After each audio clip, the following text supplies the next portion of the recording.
돈 셀 틈 없는 분야별 맞춤 정보. 알아야 지킨다. 생활 경제 백서. 네, 자 월요일입니다. 알아야 지킨다. 생생한 소비자 이야기 전해주시는 분이죠. 요즘은 소비자 주권 시대입니다. 민주주의보다 소비자 주권이 더 중요한 시대. C&I 소비자연구소의 조윤미 대표 스튜디오에 오셨습니다. 대표님 안녕하십니까? 네, 안녕하세요. 네, 오늘 공교롭게 출연자가 다 이 조윤미 대표, 조남희 대표 좀 비슷한 누가 네. 보면 남매인 줄 알겠습니다. 자, 그만큼 꼼꼼하고 우리 네. 서민들에게 도움되는 경제 정보 가져왔는데요. 네. 자, 첫 번째 소비자 이슈. 이거 꽤 뉴스가 많이 되고 저도 많이 걱정했습니다. 네. 엘러간사의 이 네. 거친 표면이라는 이름이 들어간 제품인데 굉장히 위험한가 봐요. 네. 부작용 사례 드디어 좀 집계가 된 것 같은데요. 네네.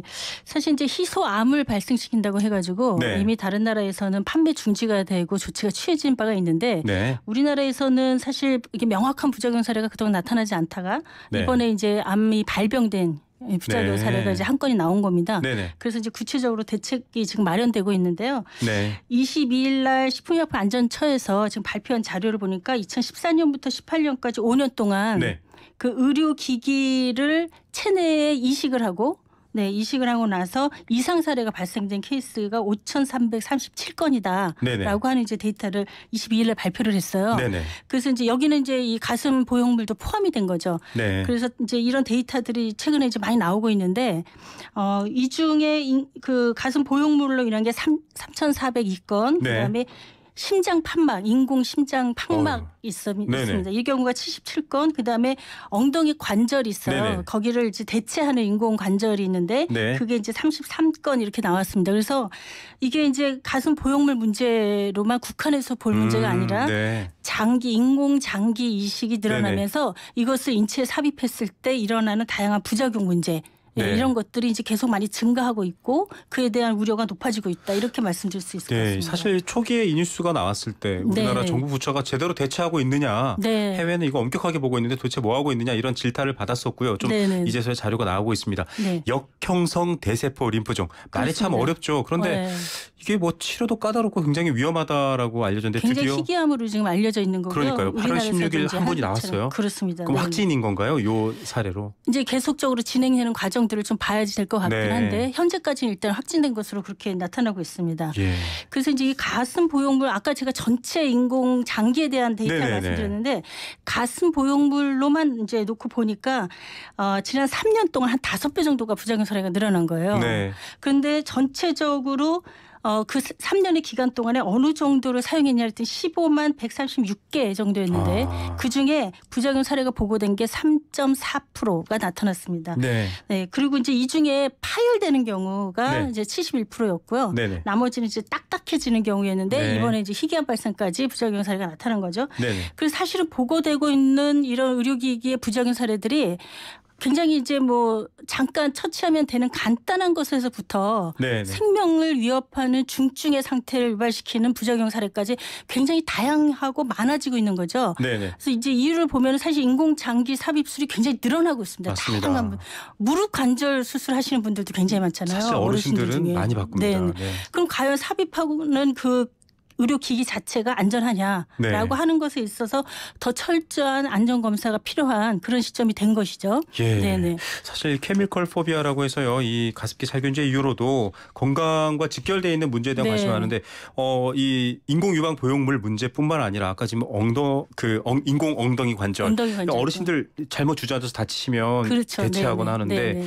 이 수술 자체도 힘든데 이게 또 부작용까지 일으키는 사례가 꽤 있다. 네. 이거 좀 더 엄격하게 관리해야 된다. 결국은 결론을 내야 될 것 같은데 좀 대안은 어떻게 마련해야 될까요? 지금 이제 그 인공 가슴 성형 보형물 같은 경우에는 네.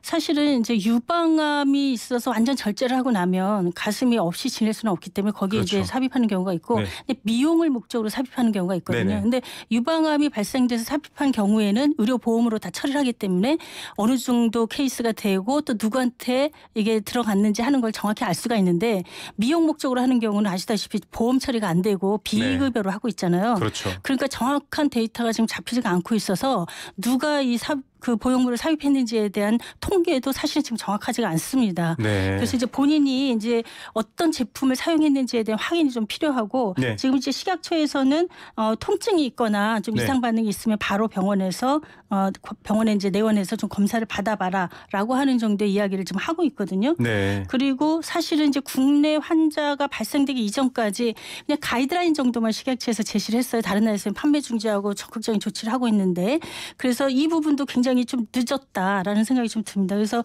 사실 앞으로 이런 인공장기 삽입과 관련한 그 부작용 문제, 이로 인한 피해 배상의 문제 이런 것들이 네네. 굉장히 많이 생길 수가 있는데 여러 가지 좀 정비를 할 필요가 있을 것 같아요. 네. 우선은 지금 식약처에서 내놓은 방안은 배상보험을 의무적으로 가입하게 하겠다. 뭐 네네. 이런 정도 얘기가 나오고 있는데 네네.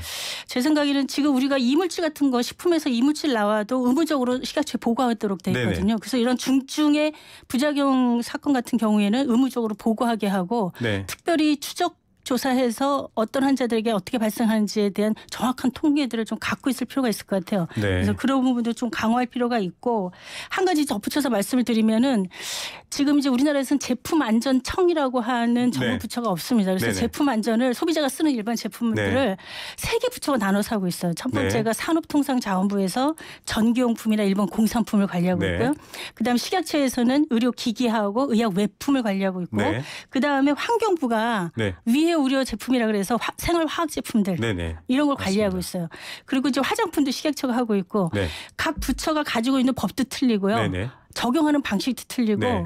안전을 위해서 관리하는 거 소비자 피해가 입었을 때 어떻게 조치해야 되는지 하는 것들이 제각각 다 다릅니다. 네. 그래서 좀 더 통합된 제품안전청 같은 그런 통합 부처가 좀 필요하지 않은가. 네. 미국 같은 경우에 제품안전위원회라는 게 있어요. 네네. 그래서 리콜 명령도 내릴 수가 있고 직권조사도 할 수가 있습니다. 우리나라 네. 공정거래위원회가 갖고 있는 것 같은 권한을 갖고 있거든요. 네. 그래서 그런 제품과 관련된 안전 문제들을 좀 더 전문적이고 소비자 관점에서 피해 문제를 예방하기 위한 데 집중하는 네. 그런 좀 역할을 하는 부처가 좀 필요하지 않은가 저는 그런 생각을 좀 이번 기회에 좀 하고 있습니다. 네, 맞습니다. 정말 이거야말로 소비자 안전을 위한 컨트롤 타워라고 네, 할 수 네. 있겠죠. 네.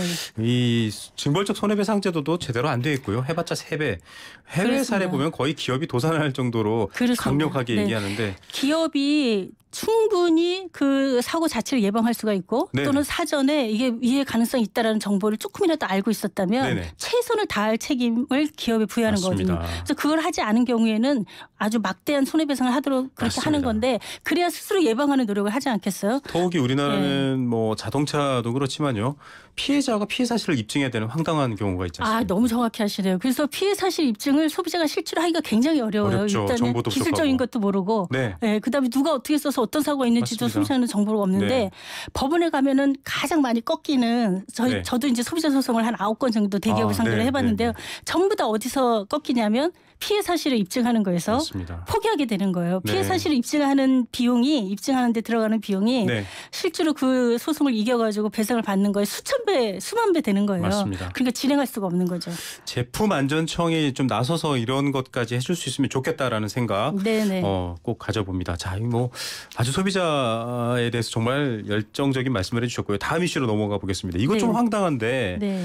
사실은 좀 한일 간의 외교적 분쟁 그리고 이제 65년 한일 체제 이후에 새로운 또 국제 질서 여러 큰 일수에서만 보고 있지만 작게 보면 소비자들이 가장 신경 쓰는 거는 일본의 방사능 오염 문제거든요. 그렇습니다. 후쿠시마 네. 오염수 얘기 또 커지고 있습니다. 그렇습니다. 이제 그린피스에서 1월달에 보고서를 내면서 이제 불거지기 시작한 건데요. 네네. 이 다이치 일본의 후쿠시마 다이치 원자력 발전소에서 꾸준히 방사성 오염수 111만 톤을 이제 네. 갖고 있으면서 이거를 처리를 어쨌든 해야 되니까 그렇죠. 그동안 계속 이제 5년 동안 축적만 해놓고 있었던 양이거든요. 네. 하루에 2,000에서 4,000톤씩 계속 늘어나고 있다 해요. 네. 이거를 이제 방류하려고 하는 계획을 세우고 네네. 있다라고 하는 게 이제 불거지면서 결국 그 돌고 돌아서 우리 바다를 다 오염시키는 거 아니냐? 네. 또는 일본에서 들어오는 수산물들이 오염되면서 또 문제를 발생시키는 거 아니냐? 네네. 그래서 가장 가까이 있는 우리나라에 직접적 영향을 미치게 되는 건데 네. 이제 사실 대안이 여러 가지가 있는데요. 이제 네네. 일본이 게시문 중요한 것 중에 하나는 가장 가까이 있고 영향을 받는 우리나라하고 사실은 그런 문제에 대해서 일체 협의를 하지 않는 거예요. 네.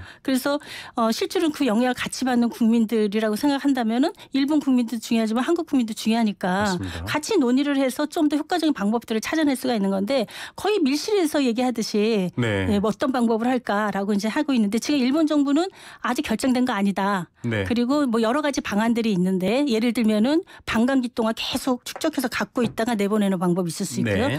좀 더 과학적인 처리 방식들을 찾아서 이제 오염을 완전히 제거해서 방류하는 방식도 여러 가지가 있는데 그중에 가장 쉽고 가장 저렴한 방식이 지금 갖고 있는 거 그냥 내보내는 거죠. 그냥 바다에 버리는 거죠. 네네. 그래서 네. 그린피스가 경고하고 있는 것은 바로 그 부분입니다. 네. 가장 저렴하고 쉬운 방법을 선택해서 주변국의 상황에 대해서 고려하거나 상의하지 않고 그냥 일본이 해치우면 가장 피해를 입는 건 결국 한국이다. 이 얘기를 하고 있는 것이죠. 예. 네네. 사실상 이 방사능 오염수 문제는요. 이미 멜트다운되어 있는 그 연료봉 근처까지 가게 될 경우 굉장히 심각한 방사능 네네. 피해까지 입을 수 있습니다. 여러 가지 수산물에 대한 걱정도 많고 WTO 제소에 공방이 있었는데 다행히 또 한국 측의 승소로 네네. 일단은 이 일본이 주장하는 바는 좀 꺾이긴 했습니다만 놀라운 소식이 뉴스에 소개가 됐어요. 네네. 일본산 수산물을 운반하는 화로차를 단속해야 된다. 처음 듣고는 아니 일본 트럭이 한국에 어떻게 다녀라고 생각을 했는데 네. 이게 2,500대가 다닌다고 보도가 됐어요. 다니긴 다닙니다. 근데 네. 조금 이제 오해의 소지도 좀 있어요. 네, 그래서 일단 제가 국민청원에 한 20만 명이 20만 넘었습니다. 예, 올라갔습니다. 그래서 그 얘기만 듣고 보면 정말 너무 황당하고 네네네, 우리나라의 그렇죠. 이 부처들은 뭐 하고 있나 이러면서 분개하게 네네. 되는데 좀 더 정확히 말씀드리면은 자 일본에서 고기를 잡아가지고 하러가 배에 네. 싣고 이제 우리나라에 들어옵니다. 부산항에 네네. 들어오는데 부산에 이제 감천항으로 들어온다 그래요. 네네. 감천항에 들어오면은 거기에 수조가 있습니다. 그래서 네. 하루를 어쨌든 살아서 최종적으로 가야 되니까 그렇죠. 살아있어야 되니까. 예. 수조에 이제 넣게 되는데 네. 수조로 이제 부족한 거예요. 감천항의 수조가 네네. 부족하니까 다른 지역에 있는 수조로 옮기게 되는데 네. 그런 경우에 일본에서 그 들어오는 그 물고기 살아있는 활어를 담아가지고 다른 그 항에 있는 수조로 옮길 네. 때까지 이동 과정, 네. 이동 경로에서만 일본 차량을 하라차가 사용할 수 쓰이는구나. 있도록 하루차를 네. 사용할 수 있도록 허용돼 있는 거고요. 네네네. 그래서 이제 그 수조에 딱 들어가잖아요. 네네. 그때 수입 신고가 되는 겁니다. 아. 수조에 들어가야만. 그러니까 네네. 그때까지는 관세청에서 관리를 하는 거고 네네. 관세청이 아직 이제 수입이 완전히 끝난 게 아니라 이동만을 목적으로 허용을 한 거기 때문에 네. 중간에 예를 들면 그 화로를 어디다 내려놓는다든지 횟집에 준다든지 하면은 네. 완전히 범법 행위입니다. 이거는 아. 무단으로 그 수입 신고도 안 된 제품을 네. 다른 나라에 내려놓는 거게 되기 때문에 그래서 관리를 그렇게 하고 있는 거고요. 일단 수조에 들어오면 그다음에 식약처에서 방사능 검사를 네. 일반 수산물 관리하는 방식으로 그렇게 철저하게 관리를 좀 하고 있고요. 그런데 이게 이제 배에 물고기가 실려서 들어오는 화로가 실려서 들어오는 식이 있고 네. 일본의 화로차가 직접 배에 타서 네네. 그렇게 들어오는 경우가 있는데 네. 이 경우에는 이 차량이 강릉이라든가 뭐 이런 데까지 속초라든가 이런 데까지 수조가 모자란 경우에 옮겨지는 거예요. 그거를 이제 시민들이 보는 거죠. 그래서 그렇죠. 아니 일본 차가 일본 화로를 바닷물을 싣고 싣고 네. 일본 바닷물을 싣고 대한민국을 네. 활보해 이렇게 된 건데요. 이제 시스템이 그렇게 되어 있다라고 네. 하는 걸 좀 이해를 하시고 그런데 이제 불안감이 높아지니까 이제 이런 문제들도 좀 제기가 되고 있는 것 같고요. 시각처에서는 어쨌든 일단 수조에 내려놓고 그다음에 수입 신고가 들어오면은 그때부터 철저한 방사능 검사 하고 있다 이렇게 얘기를 하고 있습니다. 네, 네네. 일종의 이동 과정이라고 보시면 되고요. 그렇습니다. 관세청에서 네. 최종적인 수입지, 그러니까 수입처까지 가기 전까지 이동한. 저도 사진을 봤는데 정말 일본 트럭이 오고 가고 있더라고요. 그러니까요. 저 네. 유튜브에서 잘 안 보실 텐데 네. 그래서 놀랐는데 좀 오해 소지되어 있는 부분들이 있다. 그러니까 너무 그렇습니다. 이렇게 네. 이상하게만 그리고 보지 마셔라. 현재 우리나라가 이제 후쿠시마 현을 비롯한 14개 현에서의 농산물 금지돼 있고요. 네. 그다음 수산물 8개 현의 수산물은 이제 수입 금지 조치돼 있기 때문에 네네. 그 후쿠시마 사태가 일어난 그 인근에서 그 생산되는 농산물, 수산물들은 아예 한국에 지금 못 들어오게 돼 있고 네. 나머지 이제 현에서 들어오는 경우에 방사능 검사 네. 그 검사지를 첨부해서 들어오도록 그렇게 관리를 하고 있고 전 네. 세계에서 사실은 가장 강력하게 일본산 식품에 대한 그 수입 금지 조치를 유지하고 있는 나라 중에 하나입니다. 네. 저랑 비슷하게 유지하고 있는 나라가 중국. 네. 그 나머지 나라들은 지금 대부분 다 많이 완화를 했어요. 그래서 네네. 이제 WTO 그 제소 문제도 이제 그렇게 해서 발생된 것도 있는데 어쨌든 그러니까 너무 큰 걱정은 안 하셔도 되겠다. 그리고 네. 기본적인 안전관리 체계는 굉장히 철저하게 나름대로 하고 있다. 라고 말씀을 좀 드리고 싶습니다. 예, 네네. 지금 오해의 소지는 좀 없애야 되겠지만 또 네. 국민들이 많이 관심 갖고 걱정하기 때문에 이 방사능 수치 검사라든지 지금 우려가 있는 지역은 아예 못 들어옵니다. 그런데 네네. 우려가 없는 지역에 대해서도 2배 이상 강화하면서 좀 꼼꼼히 보고 있다. 중국과 한국은 아주 엄격한 기준이 있다라고 네네. 설명해 주셨고요. 이 이슈 좀 발생하시면 네. 이 생생경제 시간에 또 이 대표님 통해서 또 자세한 이야기 계속 전해드리도록 하겠습니다. 오늘 시간상 여기까지만 들어야 될 것 같네요. 그래요. 감사합니다. 네네. 네, 감사합니다. 네, CNI 소비자연구소의 조윤미 대표였습니다. 크리네어 테크